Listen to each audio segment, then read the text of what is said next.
All right, guys, the reason we're starting supine is because it's the most stable body position to be in, so we can really learn some patterning from being in a stable body position. So we're going to focus on really control the pelvis. So when Jessica presses the ultimate sandbag here, what she's starting to do right off the bat is engage the trunk, engage the lats, which is going to help set her pelvis. She's going to bend her knees, just like in a typical dead bug. Now this just gives her some additional loading.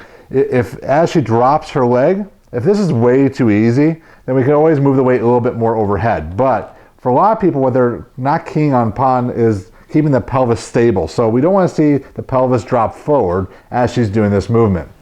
So what we would do is progress her further and further overhead, and then we can actually start some cross patterning.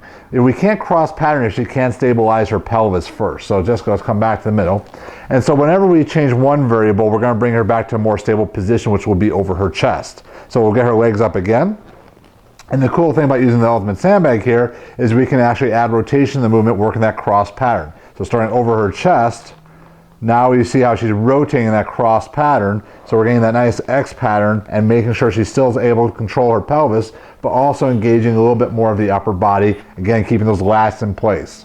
This would be progressed by adding more of a reach. So we're going to extend the range of motion. You can think about this as literally supine crawling. So if she were to reach, nice, Jess, she's engaged. You see how she doesn't allow her back to extend? Perfect. And again, you can gauge how far back over the head that goes, but this would be a good opportunity to work on a little details such as pulling the handles apart, which gives you more engagement of both the trunk and the lats.